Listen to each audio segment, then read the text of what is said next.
नमस्कार, मी गणेश शिंदे. आपल्या सर्वांचं राजमुद्रा न्यूजच्या समाजमुद्रा एपिसोडमध्ये मनपूर्वक स्वागत. आपल्यासोबत आहेत आज नांदेड दक्षिणचे अपक्ष उमेदवार संजय पाटील घोगरे. संजय पाटील घोगरे यांच्या संदर्भात जाणून घ्यायचं म्हटलं तर ते एक विद्यार्थी दशेपासून चळवळीमध्ये काम करणारे आहेत आणि त्यासोबतच भाजपाचे माजी महानगर जिल्हाध्यक्ष देखील म्हणून त्यांनी काम केलेलं आहे. त्यासोबत त्यांनी 2007 असेल, 2000 नंतर 12ची आणि 2017ची निवडणूक महानगरपालिकेत जिंकून महानगरामध्ये अनेक कामं देखील केली आहेत आणि ते सध्या आता नांदेड दक्षिणमध्ये अपक्ष उमेदवार म्हणून ते उभा टाकलेले आहेत आणि अधिकृत उमेदवार देखील आहेत. त्यांच्याशी आपण संवाद साधणार आहोत. सर नमस्कार. नमस्कार सर. सर, एकंदरीत आपण सध्या अपक्ष म्हणून काम करत आहात आणि मागे पाहायला गेलं तर मनोज पाटील जरांगे तुम्हाला तिकीट देतील अशी एक चर्चा होती आणि मनोज पाटील जरांगे यांनी महाराष्ट्रामध्ये कुठं तिकीट दिलं नाही आणि नंतर तुम्ही स्वतःच्या ह्याच्यावर अपक्ष निवडणूक लढवत आहात. एकंदरीत आपला प्रचार यंत्रणा कशी चालू आहे, काय नाही, फार कमी दिवस राहिलेत, काय सांगाल? नांदेड दक्षिणच्या अपक्ष उमेदवारी भरल्याच्या नंतर जे मला मायबाप जनतेचा आशीर्वाद मिळाला, त्या आशीर्वादाच्या जोरावर मी माझा अपक्ष उमेदवारी अर्ज ठेवलेला आहे आणि मी निवडणूक लढत आहे.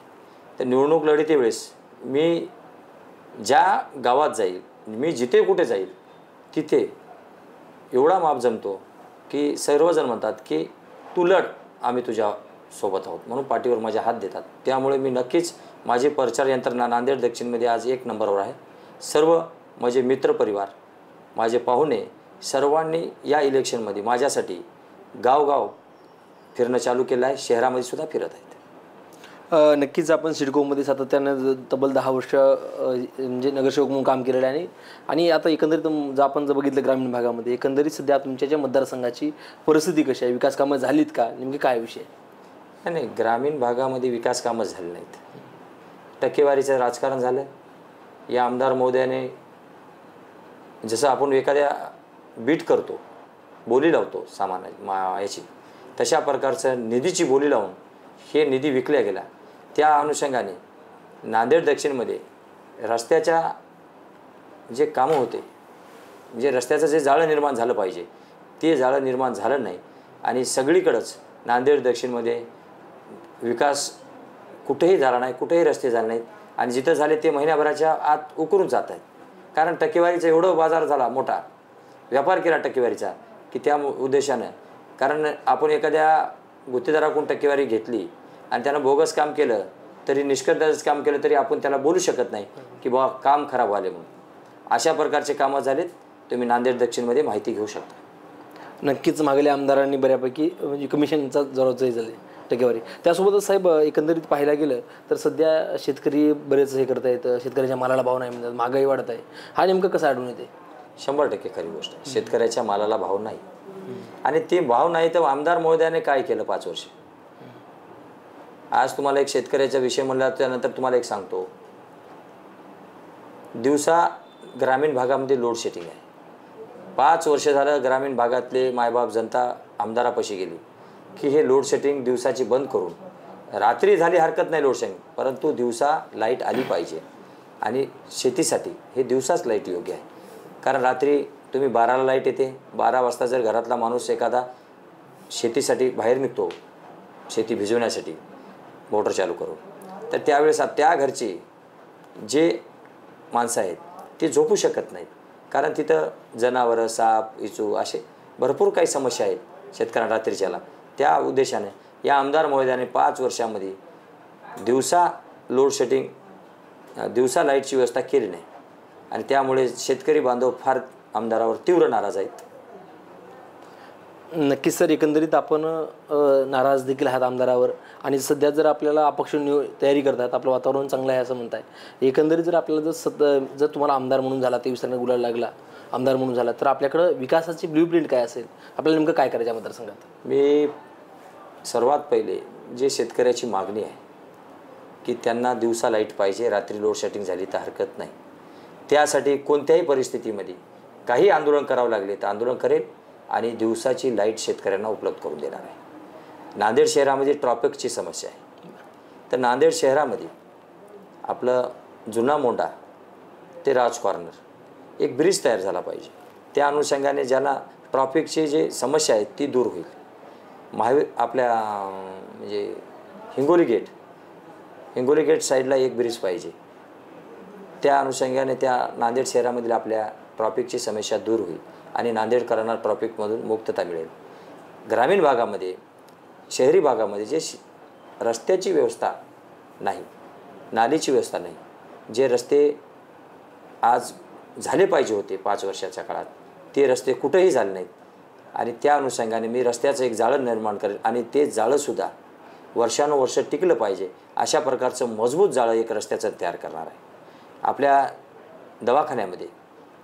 दवाखान्यामध्ये जे औषधीचा तुटवडा पडत आहे, जे सामान्य जनतेला तिथं गेल्याच्या नंतर त्रास होत आहे, त्यांना काही औषधी बाहेरून आणावं लागत आहे, त्यासाठी मी नक्कीच पाठपुरावा करून आपल्या भागामध्ये दवाखान्यामध्ये सर्व औषधे उपलब्ध राहतील आणि कोणालाही बाहेरून औषध आणण्याची दवाखान्यामध्ये गरज पडणार नाही, यासाठी मी प्रयत्न करणार आहे.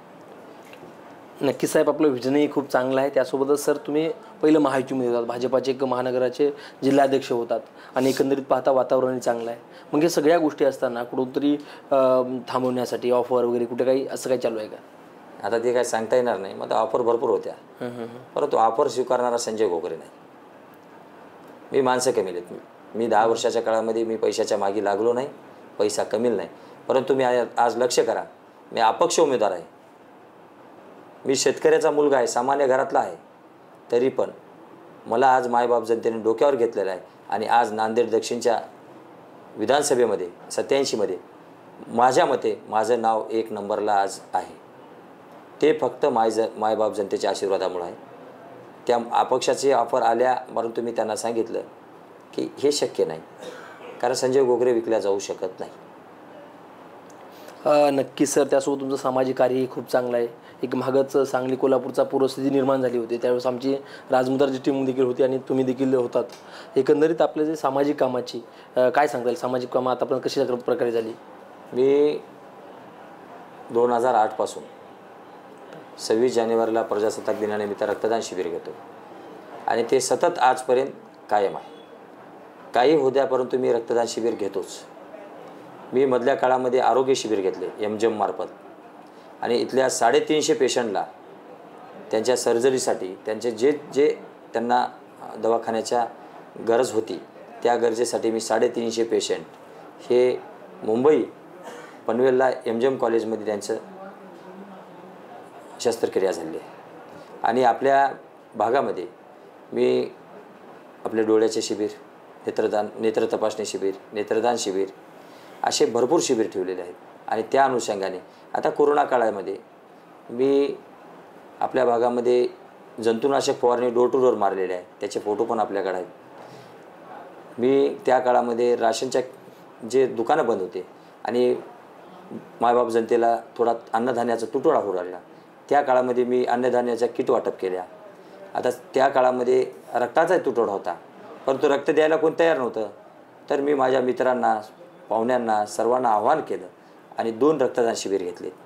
एक महावीर चौक नांदेड येथे आणि एक छत्रपती शिवाजी महाराज पुतळा हडको येथे मी रक्तदान शिबिर घेतलेले आहे. मी सामाजिक कार्यामध्ये मी कोणत्याही प्रकारची हायगाई करत नाही. जिथं आपल्याला वाटते की आपण समाजाचं काही देणं लागतो आणि इथं आपण काही काम केलं पाहिजे, अशा प्रकारचं मी काम करतो. त्यामुळे आज मायबाप जनतेने मला डोक्यावर घेतलेलं आहे. नक्कीच सर, सामाजिक कार्यही खूप चांगलं आहे. त्यासोबतच आपण आयुष्यामध्ये एक पहिल्यांदा निवडणुकी राजकारण येतो आणि पहिल्यांदा काही निवडणूक लढवतो. आणि आपली का आयुष्यामधली का अशी कोणती आठवण आहे की आपण सुरुवातीची एखादी निवडणूक लढवला होतात? काय सांगाल, काय अनुभव आहे त्याचा? पहिली निवडणूक मी पहिली निवडणूक लढवली 2007ची आणि मी त्यावेळेस मी कॉलेजमध्ये होतो. परंतु मी जे अनुभव घेतला, त्या अनुभवापासून आजपर्यंत मी सर्व इलेक्शन जितत आलो आहे, निवडून आलो आहे. कारण मला माहिती आहे की कुठं काय पाहिजे आणि कशा प्रकारचं तिथं आपल्याला करावं लागणार आहे काम. आणि सर्वात महत्त्वाची गोष्ट आहे अनुभव म्हणजे काय, आपण जर जनतेची सेवा केली, जनतेच्या अडीअडचणी सोडल्या, त्यांच्या सुखादुखात राहिलो होतो, रात्री बेरात्री त्याचे फोन आल्याच्यानंतर आपण उचलून जर त्याचे कामं केले, तर नक्कीच जनता ही आपल्याला निवडून देते आणि आपल्याला आशीर्वाद देते, एवढं मला खात्रीलायक माहिती. नक्कीच सर, एकंदरीत आपण पाहिलं की मनोज पाटील जरांगे यांचा मराठवाड्यामध्ये मोठा फटका बसला आणि आपल्या लोकसभेला देखील ही जागा भाजपात महायुतीला गमवावी लागली. परंतु तुम्ही त्यावेळेस मला वाटते भाजपामध्ये होतात आणि प्रताप पाटलांना या ठिकाणी 8,000ची लीड देण्यात आली. हे नेमकं कसं शक्य झालं, काय सांगाल? आणि मी म्हणलो ना, मी उपकाराची जाण ठेवणारा माणूस आहे. माझ्यावर, माझ्या परिवारावर प्रताप पाटील चिखलीकर साहेब, माजी मंत्री कमल किशोर कदम साहेब यांनी ज्यावेळेस अडचणीत आलतो मी, त्यावेळेस या दोन्ही नेत्यांनी आम्हाला मदत केली आहे. आणि ते मदत केल्याच्या नंतर कोणाचंही कर्तव्य आहे की जे माणूस आपल्याला मदत करते, जे माणूस आपल्याला अडचणीमधून दूर बाहेर काढतो, त्या माणसासोबत आपण राहिलं पाहिजे. मी प्रताप पाटील चिखलीकर यांना लोकसभेमध्ये 100% मताधिक्य दिलं आणि देणार होतोच. नक्कीच एकंदरीत आपण पाहायला गेले तर 2019ला महायुती होती आणि खासदारांच्याच पत्नी या ठिकाणी उमेदवारी घेतली होती शिवसेनेकडून. त्यासोबत भाजपाकडून बंडखोरी झाली होती आणि यावेळेसही झालेली आहे. आणि आपण देखील ती कशी परिस्थिती एकंदरीत आता? नाही, मी भाजपचा नाहीच ना मुळात. भाजपचा बंडखोर मला म्हणण्याचा अधिकारच कोणाला नाही, कारण मी भाजपचा नाहीच ना. माझं पद 1.5 वर्षापूर्वी काढलं, त्याच्यानंतर मी कोणतंही पद स्वीकारलं नाही आणि मी कोण्याही पक्षात गेलो नाही. आणि 2019चा तुम्ही आता उदाहरण दिलं तर 2014ला आम्हीच हेमंत पाटलाला मदत केली ना. मी राष्ट्रवादीचा नगरसेवक होतो, त्यावेळेस मी हेमंत पाटलाचा प्रचार केला आणि हेमंत पाटलाला मदतही दिलं. परंतु 5 वर्षाच्या काळामध्ये माझ्या प्रभागाकडं लक्ष दिलं नसल्यामुळे मी गेल्या 19च्या पिरियडमध्ये मी नाही प्रचार केला. नक्कीच राजमुद्रा न्यूज लाईव्हच्या माध्यमातून आता अवघ्या 2-3 दिवसांनी निवडणूक आहे, मतदान दिनांक आहे.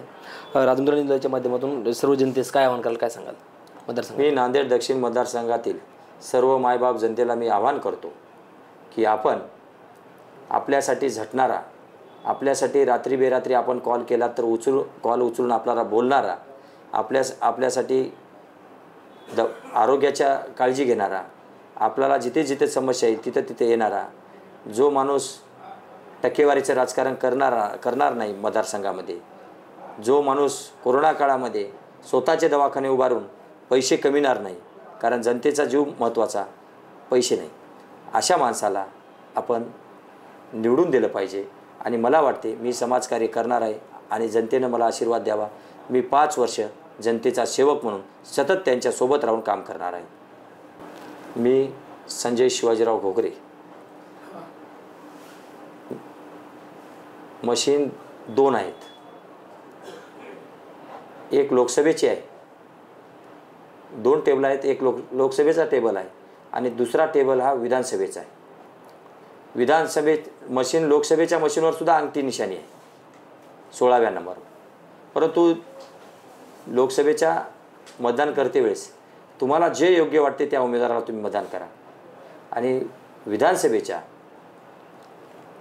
एक मतदान केल्याच्यानंतर दुसऱ्या टेबलवर ज्यावेळेस तुम्ही जासाल त्यावेळेस 19वा क्रमांक, दुसरी मशीन 19वा क्रमांक वरून तिसरा क्रमांक येतो याच्यामध्ये, आपण बघा. आणि 3रा क्रमांक संजय शिवाजीराव घोगरे अंगठी निशाणी आहे. त्या अंगठी निशाणीच्या समोरलं बटन दाबून आपण मला आशीर्वाद द्यावे. मी नक्कीच सांगतो, आपण आशीर्वाद दिल्याच्या नंतर सतत 5 वर्षे आपला सेवक म्हणून आपल्यात राहील आणि आपल्या समस्या पूर्णपणे सोडील एवढा शब्द देतो आणि मी थांबतो. जय हिंद, जय महाराष्ट्र. धन्यवाद सर, आपण वेळातला वेळ काढून संवाद साधल्याबद्दल आपले मनापासून खूप खूप धन्यवाद. हे होते नांदेड दक्षिणचे अपक्ष अधिकृत उमेदवार संजय पाटील घोगरे यांच्याशी आपण संवाद साधला. या संदर्भात आपलेही काही प्रश्न असतील ते प्रश्न तुम्ही नक्की कमेंट बॉक्समध्ये टाकून आम्हाला कळू शकता. आणि अशाच प्रकारचे राजमुद्रा न्यूजचे होणारे वेगवेगळे सत्र आणि वेगवेगळ्या उमेदवाराच्या मुलाखती पहा. धन्यवाद. मनोरंजनाचं प्रबोधन, करमणुकीचं उद्बोधन, बातमी अचूक, माहिती बिनचूक. पाहत रहा राजमुद्रा न्यूज लाईव्ह.